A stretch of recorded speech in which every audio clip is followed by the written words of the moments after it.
También quiero agradecer al Ministerio de Turismo y Deportes de la provincia de Salta esta oportunidad de compartir no solamente con los guías, sino con la gente interesada en nuestra cultura popular, naturaleza, con otras personas. Así que yo les agradezco mucho en nombre de la Fundación Azara y de la Universidad Maimónides que me permiten compartir con ustedes este tiempo.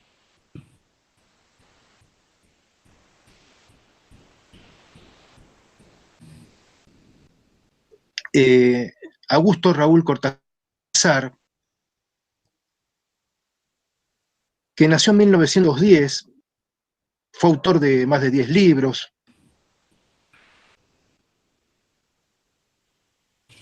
investigador, trabajó en la Universidad de Buenos Aires y en la Universidad. El haber creado la carrera de la licenciatura en folclore. Y también nos han permitido conocer un amigo con el que hemos trabajado durante una década en la provincia, recorriéndola, recreando sus paisajes, intentando tener en valor su jura. Entonces, va a él charla. El folclore forma parte del patrimonio. Es decir, generaciones pasadas, y que cuenta con algunas características bien definidas. Suelen ser bien espacios escasos, tenemos desde sitios arqueológicos hasta mercados populares, tenemos especies declaradas amenazadas o protegidas o emblemáticas, que son símbolos naturales,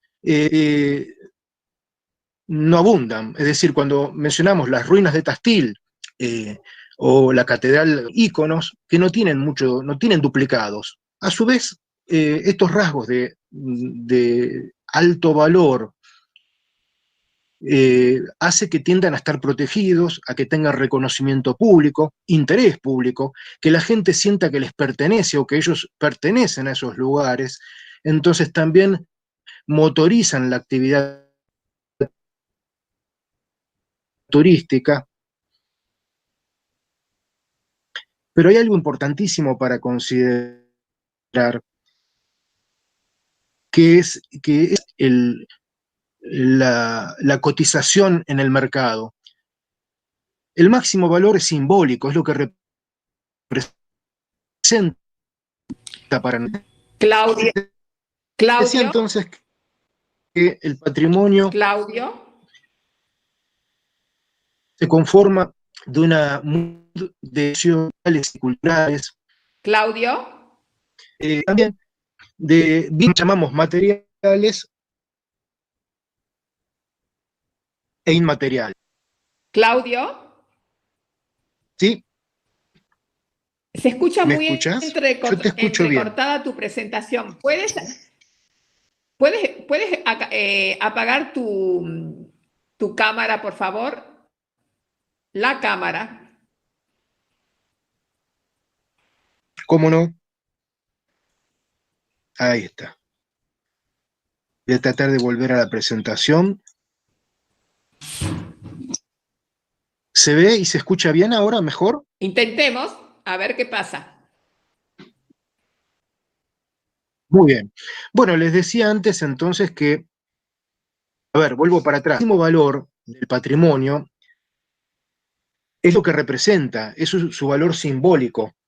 Entonces, cuando ese valor simbólico está anclado en un lugar y en su gente, forma parte de lo que llamamos el patrimonio integral, que se nutre de espacios, bienes y especies silvestres que conforman esos paisajes, como también el bagaje cultural que acompaña esos paisajes. Y dentro de ese bagaje cultural tenemos un patrimonio material o tangible, como los edificios, los monumentos, y también hay otro del cual nos vamos a ocupar ahora, que es el inmaterial o intangible, dentro del cual el patrimonio constituye un bastión ineludible.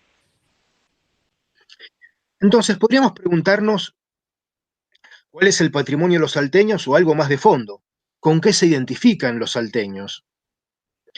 Y es acá donde va a haber rasgos comunes, va a haber personajes, lugares, especies que son comunes a todos los salteños, y va a haber otros rasgos, otras especies, otros paisajes, otros protagonistas que tienen que ver con lo local. Entonces, ¿de qué se trata el folclore? La palabra fue acuñada por esta persona, William Toms, hace más de 150 años, donde él quiso distinguir a los saberes populares de los rasgos que tenían que ver o de los bienes que eran comúnmente usados o referenciados por anticuarios. Desde entonces, la palabra folclore, folk es pueblo en alemán, lore es conocimiento, estudio, es decir, el folclore es la disciplina que se ocupa de estudiar los fenómenos que tienen que ver con los saberes populares. Ahora bien, ese folclore, cuando decimos la palabra folclore, normalmente la gente, ¿qué imagina? Un bombo y una guitarra, una canción. Pero el folclore es mucho más que eso, porque los conocimientos populares se diversifican en topónimos, tradiciones, gastronomía o platos regionales, mitos y leyendas, las canciones y las danzas populares, la artesanía y su producción, la forma en que nos vestimos, nuestros dichos y refranes, nuestras variedades lingüísticas. ¿Mm? Entonces, retomando un poco con la charla que dio Carlos Fernández Balboa sobre los monumentos, eh, me gustaría decir que esos monumentos forman parte del patrimonio material, pero el máximo valor, una vez más, de esos monumentos es lo que representan para nosotros. Y en eso de qué es lo que representan está lo que yo llamo el sentir popular. Y en el sentir popular es cuando un guía de turismo, que es a quienes estamos dirigiendo esta charla, puede darle vida al monumento y darle, reflejar ese sentir popular que muchas veces un turista de otra provincia, de otro país, desconoce absolutamente. Es ahí también donde podemos traer, arrimar al monumento a otros personajes de la cultura popular de la provincia, como Jaime Dávalos. Entonces yo que me imagino viendo este monumento, me lo imagino Jaime Dávalos diciendo esto que van a escuchar ahora.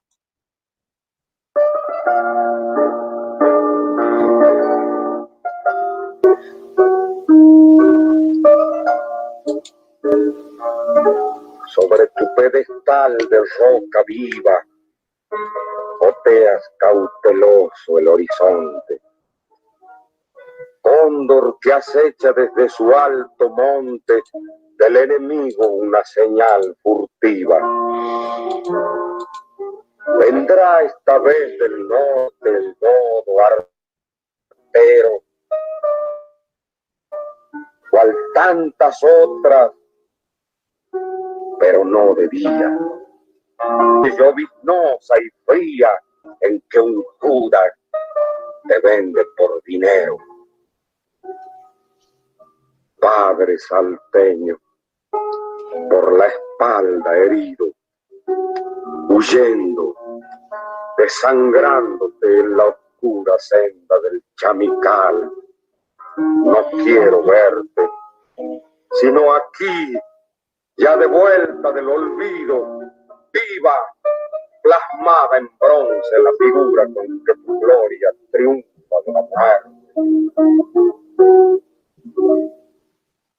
Entonces, espero hayan podido escucharlo bien a Jaime Dávalos, a quien recordamos siempre, porque es la forma de darle vida a la materialidad, es la forma de humanizar una obra de arte, ¿no?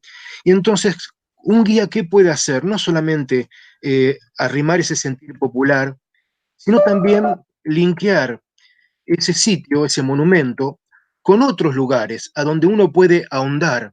Uno puede ir al Museo Histórico del Norte a ver algunos de los objetos que pertenecieron a Martín Miguel de Güemes, puede ir al Museo Güemes, que en realidad no es un museo, es un centro de interpretación, donde va a tener escenas memorables, como ese cuadro donde se relata los últimos momentos de la vida del prócer. Se puede ir al Museo de Sitio de la Finca La Cruz, donde el Museo de la Vida Rural, se puede ir al Chamical, que es pueblo histórico nacional, donde en su capilla descansaron los restos de Güemes. Es decir que de cada monumento podemos hacer algo que no solo tenga vida, sino que ingrese con un hilo conductor, podamos recorrerlo a través, por ejemplo, de la ruta de Güemes. Cuando revisamos la indumentaria provincial, obviamente va a emerger el poncho, ¿no? Es decir, no nos da lo mismo que un salteño se ponga el poncho color sangre de toro, con franjas y cuello negro, que un poncho celeste y blanco. No da lo mismo. Ahora bien, cuando vemos un poncho, estamos viendo algo que es de larga data. Estamos viendo una prenda precolombina. Hay sitios arqueológicos de hace miles de años donde se han encontrado ponchos, y donde se han encontrado ponchos o textiles con el mismo color que estamos viendo ahora. Es decir, no está claro de dónde sale el poncho colorado o el poncho sangre de toro, pero lo que sí sabemos es que desde tiempos precolombinos se usaba la cochinilla, vamos a verla ahora, ¿no? Ese insecto que parasita algunas plantas, para luego molerlo y extraer su color rojo y con ese color teñir las lanas y generar este color distintivo. Güemes, sabemos que, según lo cuenta Jorge Virgilio Núñez, un gran historiador de la provincia, sabemos que en tiempos de la guerra de la independencia había tropas defensoras de los realistas que utilizaban otro color y se hacían llamar los angélicos. Entonces Güemes creó un regimiento de los infernales, justamente, y por eso el color rojo retomado, para vencer a los falsos ángeles, así se decía. Entonces digo, ¿cuántas cosas podemos hilvanar a través del poncho, ¿no? Atado con los pueblos precolombinos, atado con la naturaleza, con esa cochinilla, con el conocimiento de esa naturaleza, y finalmente con esa guarda negra y el cuello negro que representa el luto por la muerte del caudillo. Entonces, cuando hablamos de la indumentaria, también podemos referirnos al apero criollo, es decir, la indumentaria del caballo, que como ustedes ven en la infografía, cada parte tiene su nombre. Entonces pienso que un guía de turismo puede, cuando ve un hombre de a caballo, que no es algo muy raro en la provincia, al contrario, es bastante común, puede llevar esto a mano en su mochila para poder referenciar cómo se llama cada parte de ese recado criollo, que es muy singular porque, a diferencia del de otras provincias como las de la llanura pampeana, este cuenta con el famoso guardamonte, que no solamente servía o sirve para resguardar las piernas del jinete del ramaje espinoso, también servía en tiempos de las luchas por la independencia para golpearlo con el sable o con la lanza y hacer ruido y aparentar que el regimiento o el batallón que iba a atacar a los enemigos era más numeroso que lo que era en realidad. Y cuando hablamos del caballo, es ineludible no pensar en el caballo criollo y sus pelajes que son tan lindos de rememorar, como cuando uno ve un tostado, ve un zaino colorado, cuando uno ve un malacara, un estrellero, un zarco del lado del lazo, o cuando uno ve un caballo ruano, un moro como el que tuvo el general Güemes. Entonces digo, estos nombres, que muchas veces lo domina solamente el hombre de campo, forman parte de nuestra cultura popular, porque en otros países, en otras regiones, esos pelajes tienen otros nombres, otra identidad. Y por supuesto aparecen los oficios rurales, ¿no? Y los eventos vinculados a los oficios rurales, como la señalada, en este caso en San Lucas, cerca de San Carlos. Cuando veíamos el poncho, nos encontramos con que hay dos tipos de ponchos, los fabricados de manera industrial y los que proceden de la artesanía, del universo de la artesanía. Hay dos grandes diferencias. Para el que no está muy entrenado, la gran diferencia va a ser el precio. Pero para el que tiene el ojo y el que tiene la sensibilidad, va a percibir que el poncho artesanal tiene un trabajo muy diferente. Si uno puede conversar con las personas que son los protagonistas, como en Colte, si uno habla con doña Esther Guzmán, cerca de Seclantás, le va a explicar el proceso por el cual desde el que se esquila y se obtiene la lana hasta el hilado, el teñido y luego el entramado. Todo eso, todo ese proceso que no es de un día para otro, sino que lleva meses,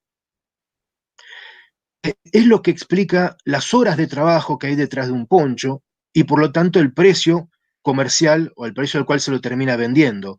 Cuando uno compra una artesanía, entonces, no es lo mismo que comprar un poncho industrial, porque uno lo que está llevando ahí puesto son los saberes ancestrales, son las técnicas de teñido, es el trabajo hecho por la mano de otra persona, ¿no? Que se cultivó en la Universidad del Paisaje.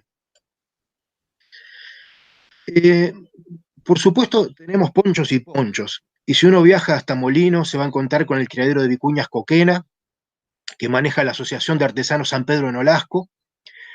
Allí lo van a encontrar a don Juan Quiroga, gauchos si los hay, y va a poder uno conocer todo ese proceso, pero ya no con la lana de la llama o de la oveja, sino la más fina de todas las que se conocen, la de la vicuña.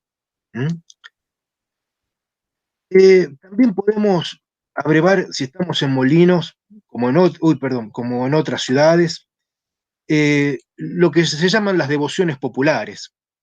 A principio de año, en febrero, se conmemora, por ejemplo, en Molinos la ceremonia de los alfereces, que es un evento muy singular, no digo único en el mundo, pero casi único en el mundo, porque solamente tengo entendido que en 2 lugares se realiza esta ceremonia, que dura varios días y que tiene connotaciones que nos arrastran en la historia hasta los tiempos de la conquista.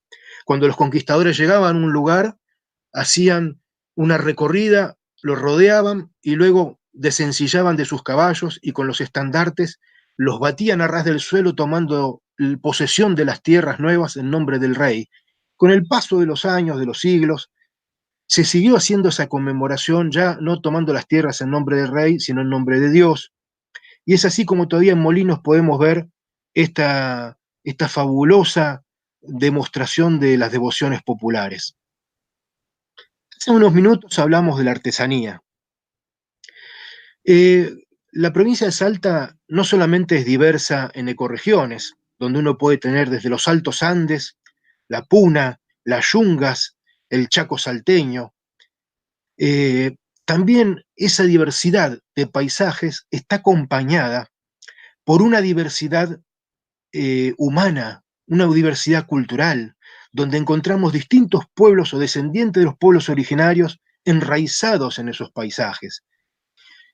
Entonces, cuando revisamos la producción artesanal, no solamente tenemos el trenzado criollo, el telar, la platería, también nos encontramos con lo que formaba parte, la materialidad que formaba parte de la vida, que forma parte de la vida cotidiana de los distintos pueblos que habitan en la provincia.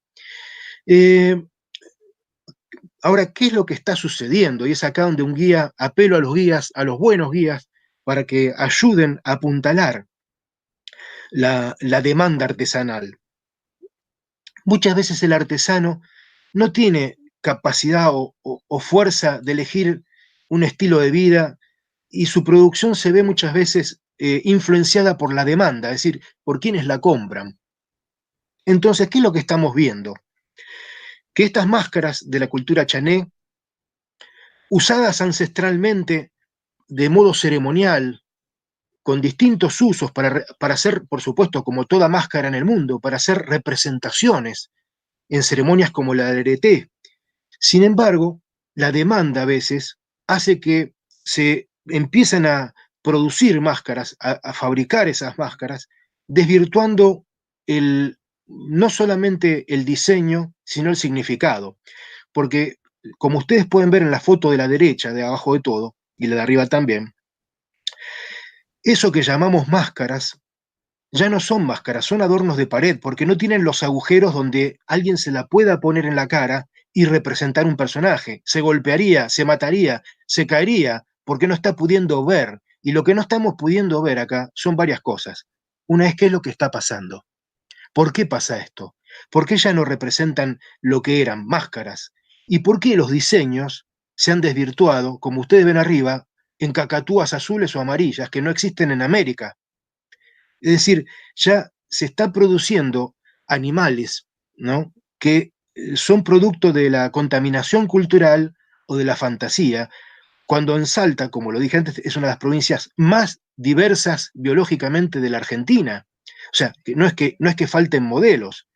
Lo que está pasando acá es que muchas veces el turista pide, no, deme esa que es más colorida, y no le importa, porque ignora si representa o no representa una especie real.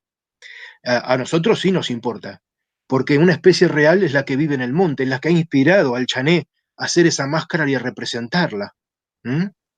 Y esto mismo también lo estamos viendo con los diseños de las chicas, de esos bolsos que hacen los wichis a partir del jaguar, de una bromelia terrestre que crece en los bosques secos, en los bosques chaqueños, que es desilvanada, tiene un proceso también muy, muy trabajoso, un proceso que a una mano no acostumbrada la lastima y que el turista cuando la ve en un negocio o la ve a la venta, desconoce totalmente el proceso, desconoce no solamente cómo están teñidos cada uno de esos colores, cómo se logran esos colores, que son o con raíces, o con frutos, semillas, cortezas, hojas, como las del guayacán, la del algarrobo negro, la del mistol, la del chañar.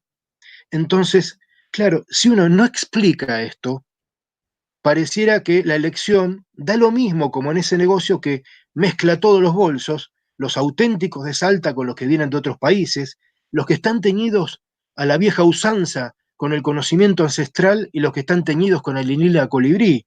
Entonces, digo, acá es donde el guía puede echar claridad y decir, mire, usted puede comprar la que más le guste, pero la auténtica, la que representa los ojos del búho, las uñas del carancho, las placas del caparazón de una tortuga, que son todos motivos reales y abstractos, pero que están presentes en la simbología wichi, bueno, ya puede elegir alguna de las que usted está observando en la foto grande. Por suerte, eh, estos procesos están comenzando también a ponerse en valor desde un lugar, para mí por lo menos, que fue impensado, que es la pintura. Como ustedes pueden ver en esa pintura de Reinaldo Prado, de Misión Chaqueña, Wichi de Misión Chaqueña, ahí vemos muchas cosas.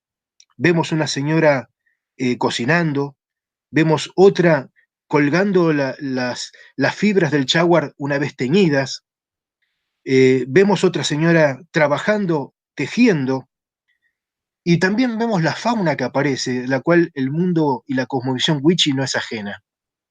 Entonces, pienso que todo esto es lo que un guía puede contar atrás de una simple chica que él mismo puede llevar como demostración, como una de las estrategias de la interpretación del patrimonio, mostrar y demostrar, y también, si se tiene la posibilidad, ir a conocer en persona o expedirle a un artesano que nos cuente eso.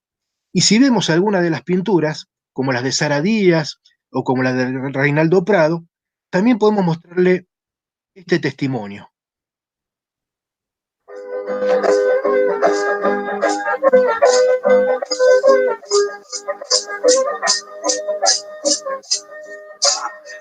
Sí, me llamo Reinaldo Prado, y estoy pintando un cuadro en cultura, Gucci. Sí. Aprendí a pintar sobre mi hermana. Mi hermana tenía enfermedad de artritis, no podía pintar, pero yo fui a la escuela primaria y aprendí. dibujos, pero no pinto con pintura, con lápiz.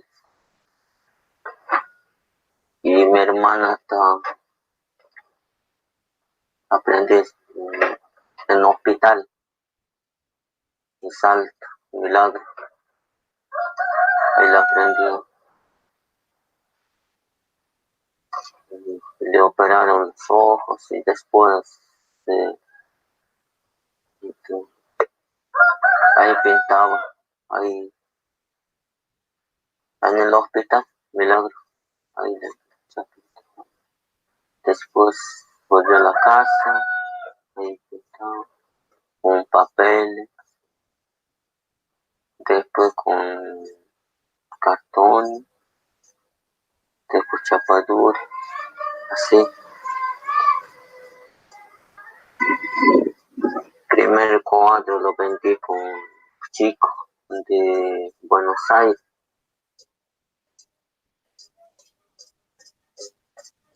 Y me regalaron pincel, pintura.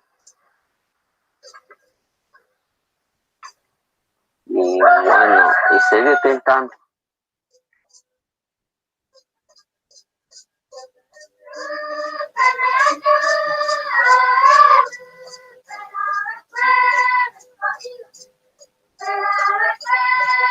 Gusta pintar paisaje en el monte. Sí. A veces me he ido al monte dibujando, sí, dibujando en papel. Y después lo dibujaban como la gente está en el monte, se buscaban algarroba y tuna también, sí. Y cómo se casan, iguanas. Sí. Cuando me voy al monte siempre le he visto un hombre ahí, llevando cozuelo, cazando. Ahí lo dibujaban. Sí. Me voy solo caminando en el monte. Ahí siempre la encuentro. La gente está en el monte. Así es. Así pinto. La cultura. Sí.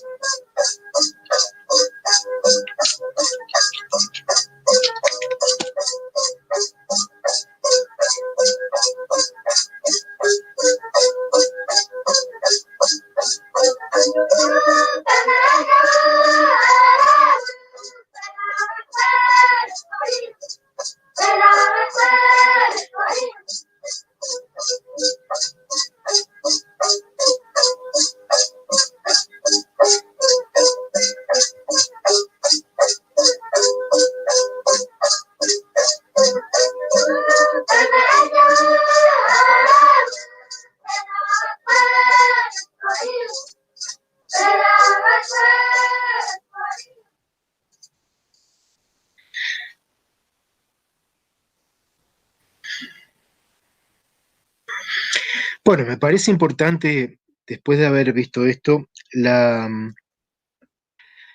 detrás de toda artesanía hay una historia, hay una historia humana, una historia que incluso sintetiza la de o puede sintetizar la de una comunidad entera.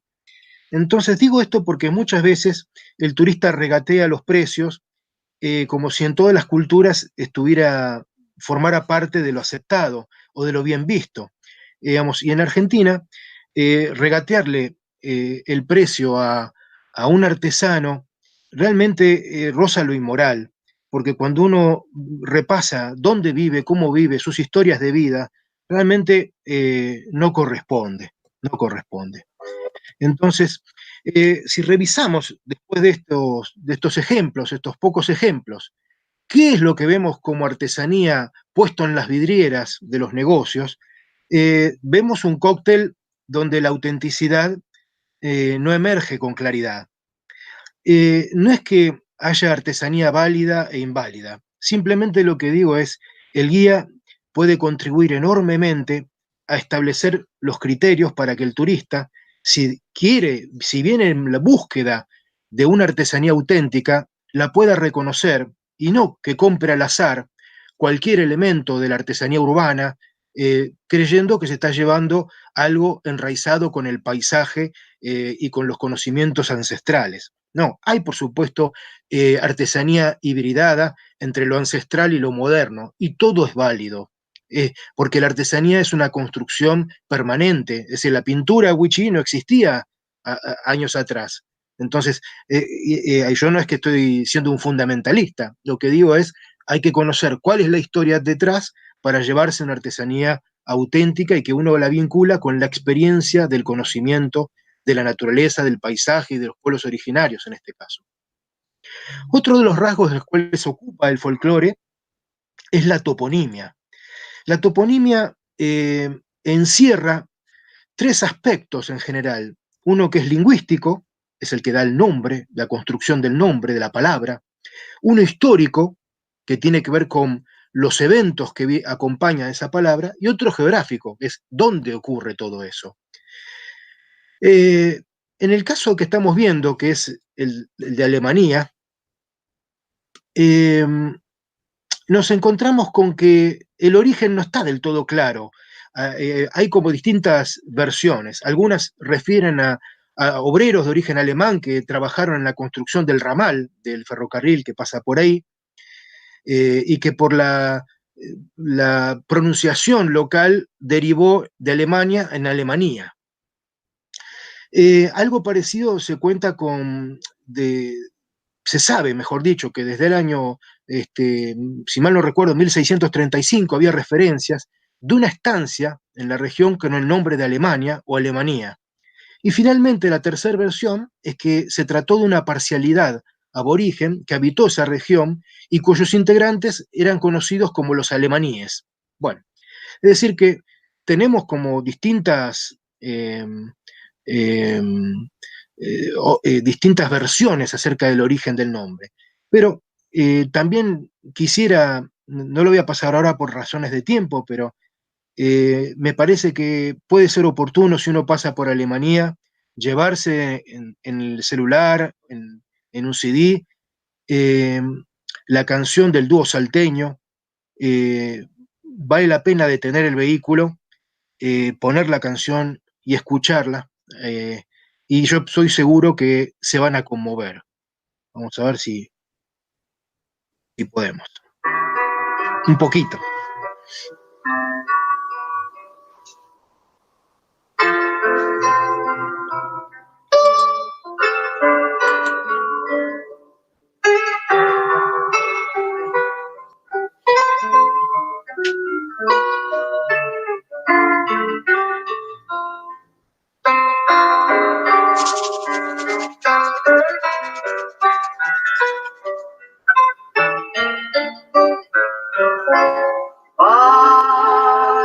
Ya viene el tren de Alemania, anúncialo tocando la campana. Ponte la gorra, cierra la ventana, que ya no hay nadie en la boletería. Madre, ya viene el tren con su alegría y el crisantemo de humo que desgrana. No sé por qué te siento más lejana cuando lo mira tu melancolía.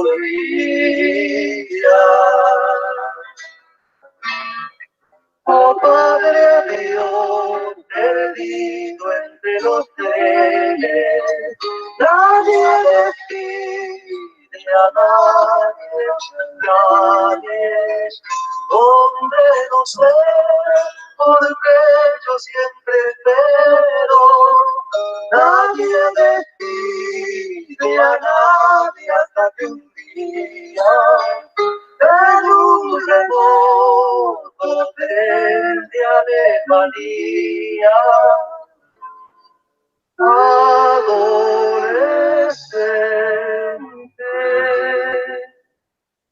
con ustedes muere.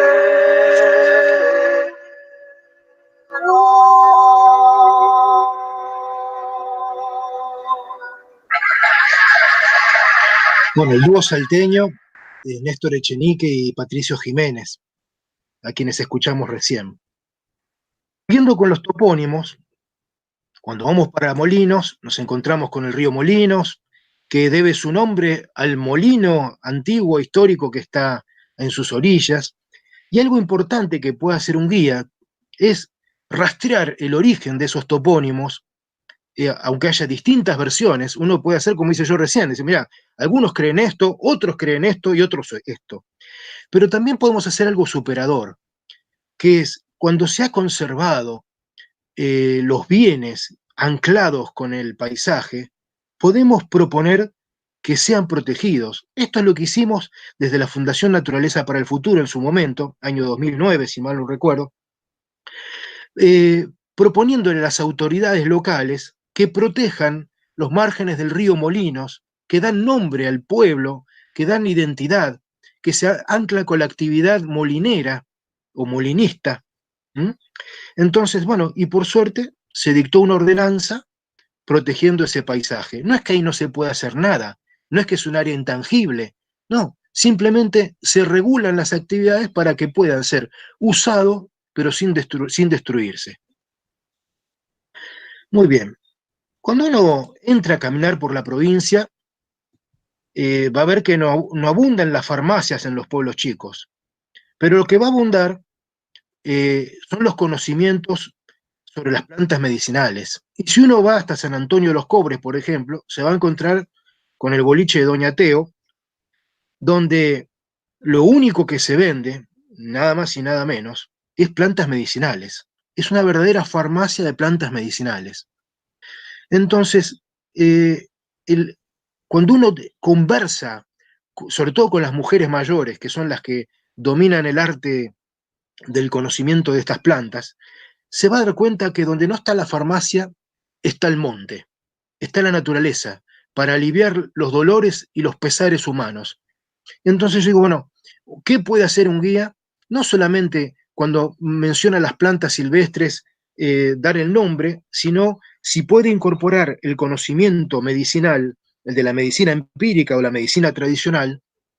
La verdad es que la estamos poniendo en valor esa planta. Deja de ser un yuyo para ser una medicina, algo que cura. Algo parecido a esto nos puede ocurrir con la gastronomía regional. Me doy el lujo de poner esta foto porque ya almorzaron todos, entiendo. Pero lo que están viendo es uno de los platos tradicionales más antiguos y también diría yo menos conocidos de la Argentina, que es la chuchoca. Yo no es que me las sé todas. Esto lo aprendí cuando viajamos con Lorena Pérez a Seclantás y allí nos metimos en el boliche Inti Raymi, donde Alejo Díaz no solo nos ofreció este plato entre las opciones que había para elegir, sino que nos contó la historia, ¿no?, de este plato que es ancestral.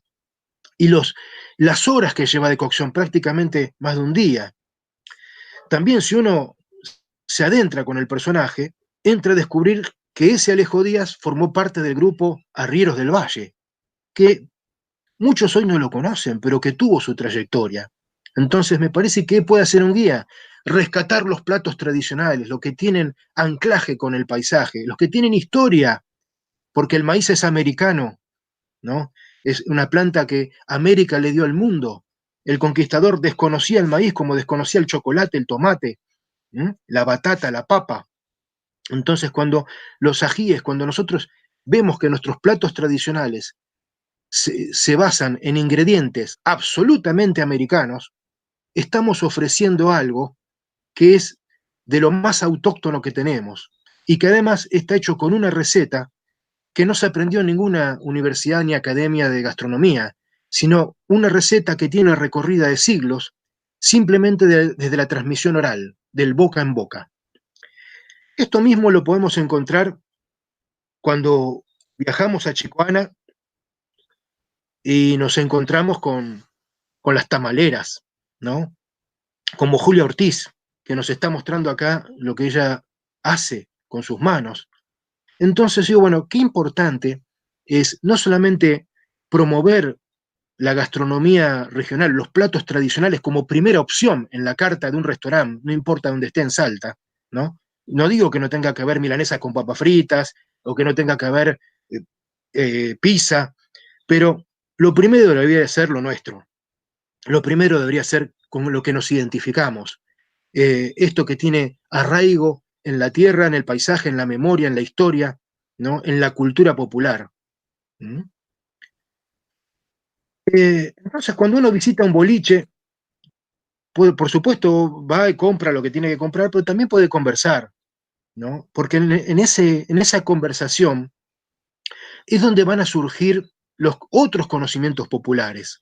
Lo que difícilmente esté en la guía de Lonely Planet, lo que difícilmente estén en los libros de historia, sino que acá hay otra historia, que es la historia pueblerina, sin desmerecerla en absoluto con esta palabra, todo lo contrario, una historia que referencia la vida de muchas personas anónimas, ¿m? Pero en ese anonimato justamente está uno de los secretos de los conocimientos populares.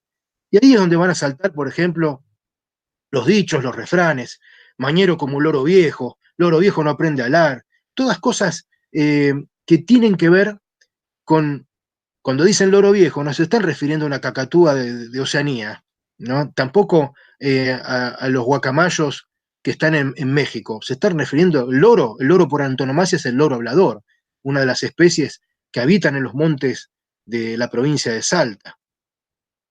Y entre esas creencias populares, por supuesto, van a emerger también supersticiones, como las que acompañan a las lechuzas y a los conjuros, cuando ven volar una lechuza le dicen creo en Dios y no en vos, o le hacen cruz diablo, ¿no? Gritan como queriendo romper un maleficio, ¿no?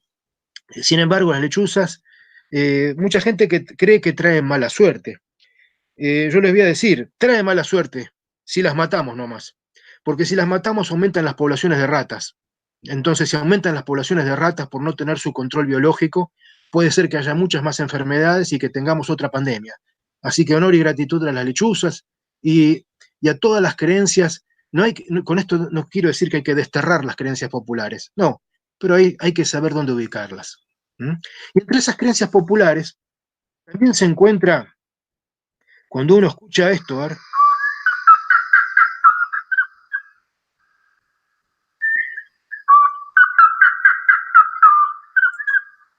cuando uno escucha a la chuña lanzar sus gritos, es porque seguramente el tiempo va a cambiar. ¿Mm? Esto es lo que cree la gente en el campo. Y muchas veces es verdad, los animales perciben antes que el hombre ciertos fenómenos meteorológicos, y el hombre que sabe leerlos los puede integrar a su cosmovisión. Bueno, hasta hace unos años siempre creíamos que el oso de anteojos era una especie, el único oso de Sudamérica, era una especie que o bien no estuvo nunca en la Argentina, o si estuvo se había extinguido. Pero afortunadamente, un biólogo salteño, el licenciado Fernando del Moral, permitió en sus recorridas hallar restos, pelos, fecas, rastros, que analizados a través de muestras de ADN, se pudo corroborar que el oso de anteojos está en la Argentina. También sabemos que ese oso de anteojos, por sus posturas, ¿no?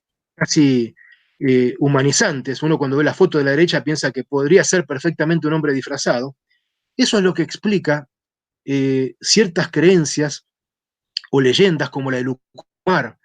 La leyenda de Lucumar tiene connotaciones sexuales, así que en horario de protección al menor no las voy a contar, pero ustedes las pueden rastrear después, porque se lo acusa de raptar a mujeres, llevárselas, y ustedes ya pueden imaginar para qué.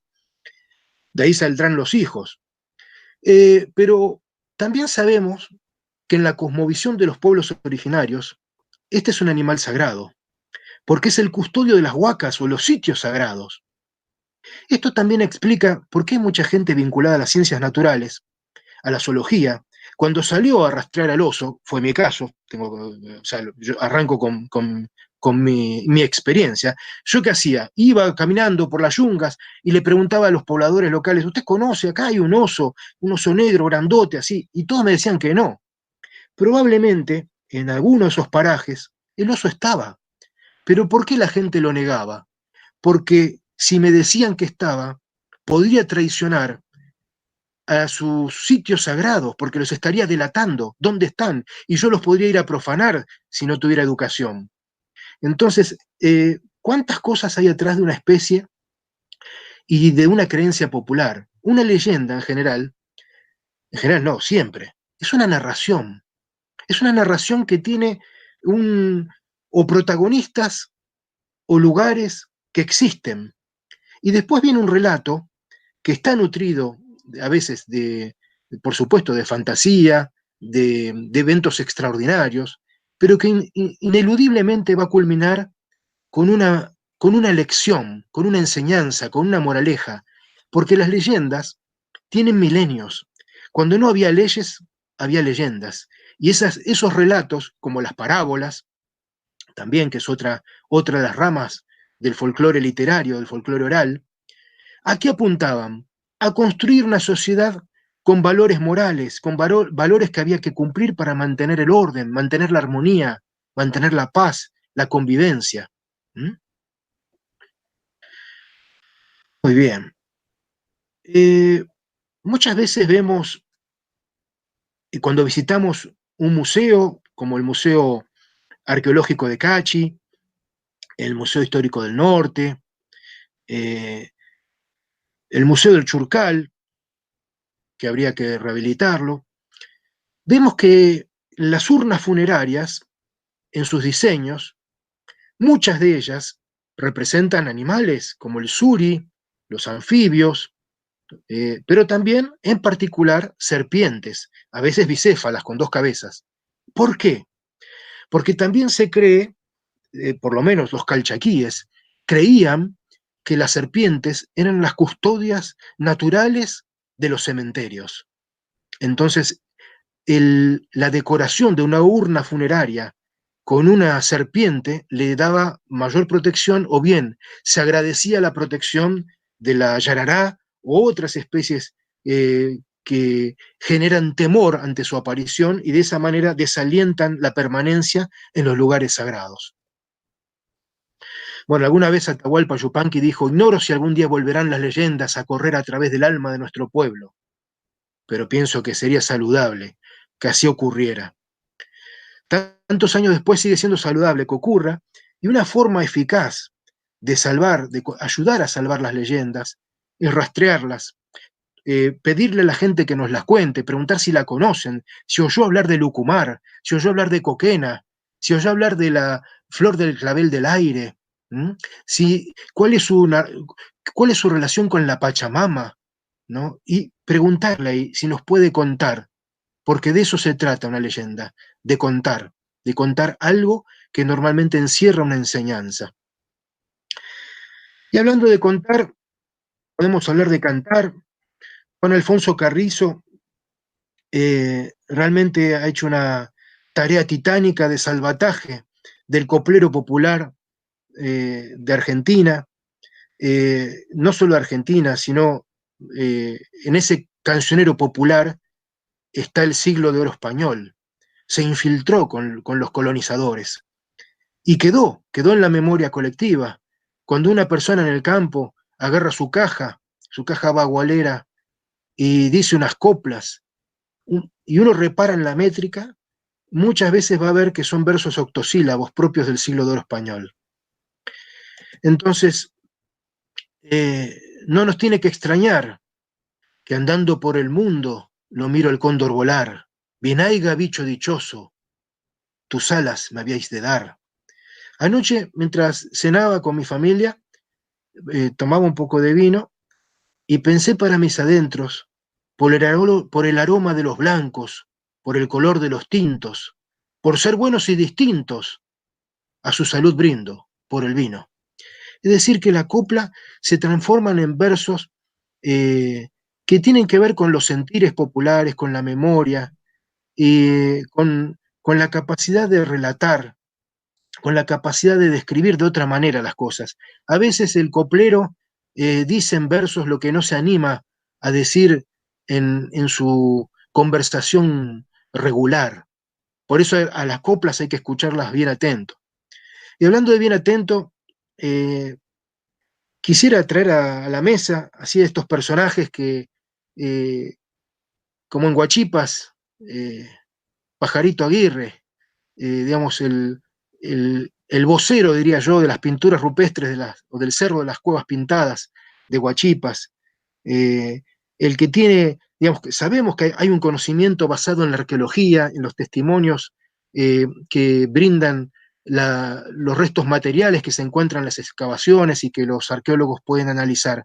Pero paralelamente hay otras interpretaciones que son las que tiene la comunidad local y que se han transmitido de generación en generación, que a veces no son coincidentes con los conocimientos arqueológicos, pero están, y en esa gente, como en Don Pájaro Aguirre, está la pasión, el conocimiento, el sentir.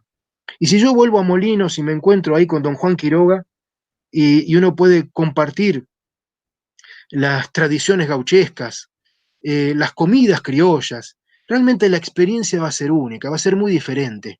Y hablando de experiencias únicas y diferentes, ya para ir terminando, quiero traer un poco la voz de alguien que muchas veces es leído o es cantado por otros, Ramón J. Castilla de Cerrillos. Esta tierra es hermosa, crece sobre mis ojos como una abierta claridad asombrada. La nombro con las cosas que voy amando y que me duelen. Montañas pensativas, lunas que se alzan sobre el Chaco como una boca de horno de pan recién prendido. Chuchanes de leyenda en donde duermen indios y ríos esplendentes, gauchos envueltos en una gruesa cáscara de silencio y bejucos volcando su azulina inocencia. Todo eso quiero, y hablo de contrapuntos encrespados y de lo que ellos paran virilmente sangrientos cuando el vino en la muerte es un adiós morado. La tierra es hermosa, déjenme que la lave desbordado, que la vaya cavando de canto en canto turbio y en semilla y semilla de morado. Ocurre que me pasa, que la pienso despacio y que empieza a dolerme casi como un recuerdo. Y sin embargo triste la festejo. Mato los colibríes que la elogian, como quien apagara los pétalos del aire. Ondeo como un niño ángeles y campanas, y cuando así dolido la desnudo, cuando así la lastimo, me crece ahí una lágrima en la que apenas si me reconozco. Digo que me la entrego, digo que sin saber la voy amando, y digo que me vaya perdonando, y en un perdón y en otro que le pido, digo que alegremente voy sangrando. Bueno, para Salta y los salteños y los guías que nos están escuchando, muchos se preguntarán dónde pueden abrevar más. En las propias entrañas de Salta.